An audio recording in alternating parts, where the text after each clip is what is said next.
What's up, everybody? I'm Vuvuzela21, and this is my Void 3.0 Warlock build. I don't want to waste any of your time, so let's just get right into it. We're utilizing Elemental Wells a lot, especially the mods that we get from the artifact this season, and it's devastating. It's super nice to use in low-end PvE, and also very high-end PvE.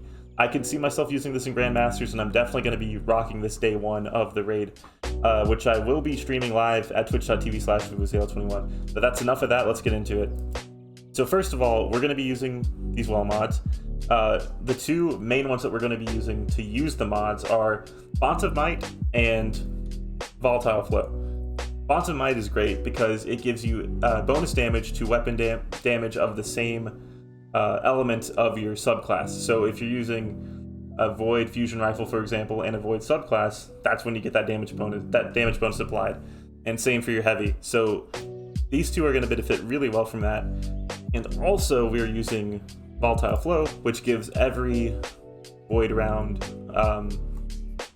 volatile rounds if you pick up a Void Elemental Well.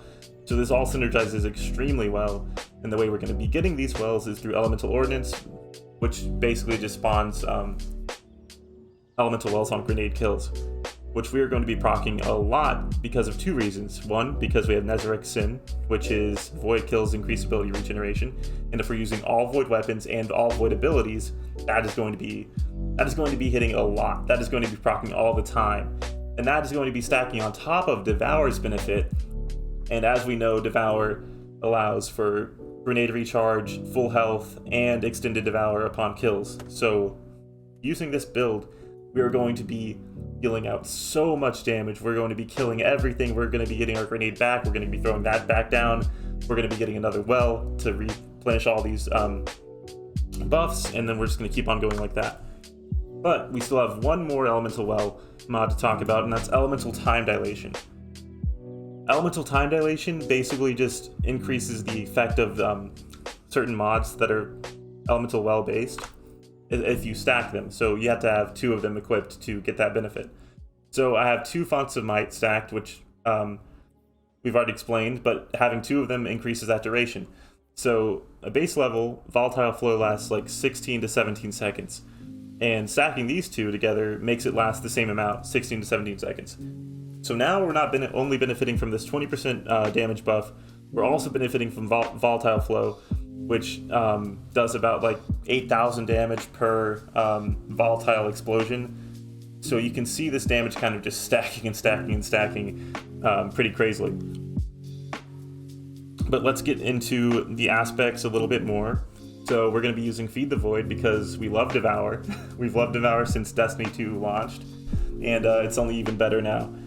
So this is going to give us, defeating a target with a Voidability activates Devour. So when we throw those grenades, when we throw those melees out, we're going to be getting the Wells, and we're also going to be getting Devour, so that's huge.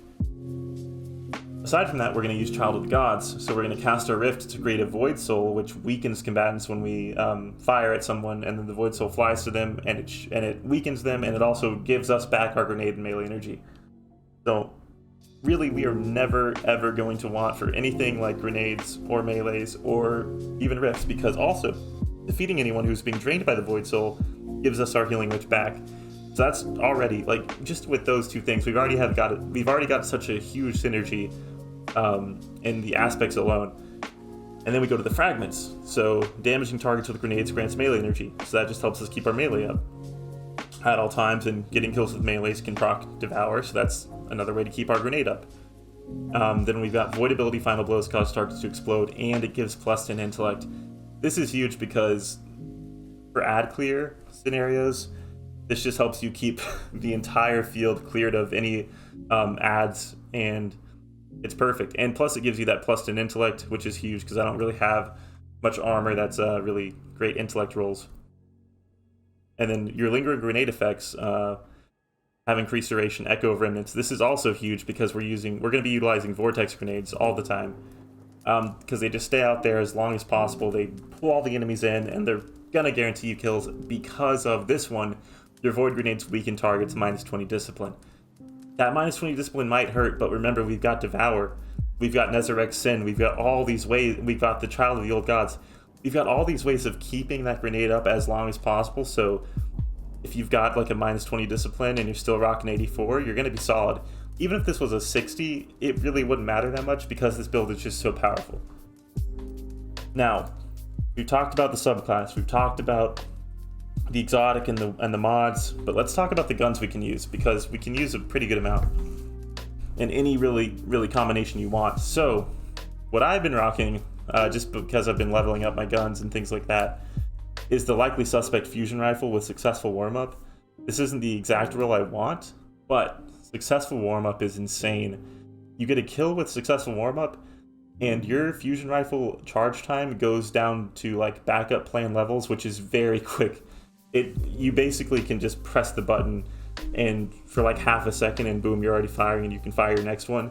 And that allows you to stack on the volatile rounds, that allows you to stack on the void damage buff that you get for it, and you can really dish out some pain. So I love Likely Suspect right now. Also, it's a rapid fire frame, which is just great for any Cartesian coordinate users last season. Basically, I'm recreating the glory days of the fusion rifles from last season, and it's amazing. But you can also use things like funnel web here, like the new Void submachine gun.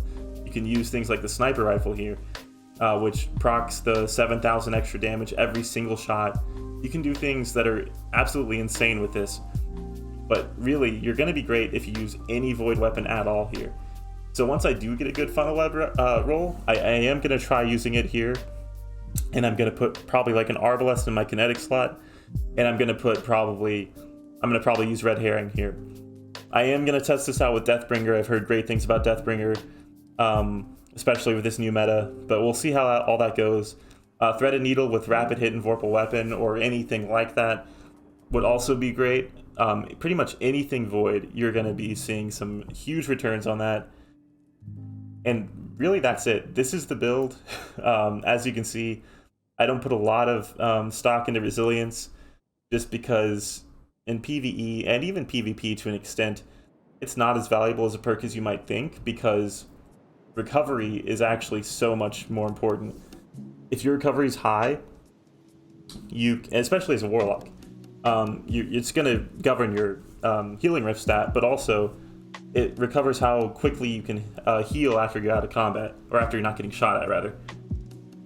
So for that reason, recovery is just like way better in my opinion, and resilience, even when I increase it, I never really tell the difference. I feel like I'm always dying, even when I'm taking the same amount of damage, because it really is that negligible. Like look at the shield capacity increase, it's 3%. Tier 4, it gives you a 4%. It's not going to be huge, but this is just going to give you a much better time. Recovery rate increase 29% compared to a 3% shield capacity increase. Like the numbers are just there. So yeah, we're gonna obviously, you want to have armor that prioritizes recovery, discipline, and intellect. Your strength, you're gonna find out that doesn't really matter because of all these things that we have. Your melee is gonna be coming back very often, and also your melee is just gonna apply volatile to people, which you're already doing way more often. So you really don't need it. So another thing I failed to mention is the extra mods I'm running on my armor pieces. I'm using 2 rocket launcher ammo finders because I love to have heavy up as much as possible, especially with this build. We're going to be burning through this void ammo as soon as we can to just maximize our damage and maximize our destruction of all these ads and bosses and all the things like that. So we're going to run double rocket launcher ammo finders. If you're running fusion rifles, linear fusion rifles, then plan accordingly, change that as you need. And then we're running a discipline mod.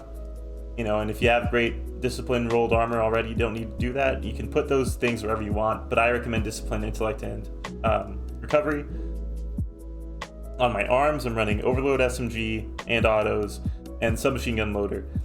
You don't have to do that. That changes as whatever, that changes with the content you're running, and that can easily be shifted out without much worry. On the chest piece, where you're running solar damage resistance and arc damage resistance, that's only 1 mod and it costs 2 energy, so I really recommend using that. And then we're running rocket launcher reserves to have more heavy, which we've already explained why that's a good thing. Rocket launcher scavenger only costs 1 right now, and it's on the artifact, so use it, especially if you're using a rocket launcher. And then fusion rifle scavenger, you can stack 2 and still get the benefit, so why not use 2? especially if you're going to be using all your ammo very quickly, which I am definitely going to be using that fusion rifle ammo all the time, especially with that perk, because it just makes the fusion rifle feel so good. And then, lastly, this is probably the most important part of the build other than the well stuff, is that we're running Lucent Finisher. So if those heavy ammo finders don't always come in clutch, defeating a Lucent Hive Light Bearer or Champion with your finisher spawns heavy ammo for you and your allies. So we are constantly going to be getting heavy ammo for everyone. Now, you know, if you're running content with a team, don't have everyone running Lucent Finisher, because it's just going to be kind of pointless at the end. And let someone run Suppressive Glaive, let someone run Suppressive Darkness, and then you can have all of these different benefits, and you won't even have to like worry about overlapping. So that would be great.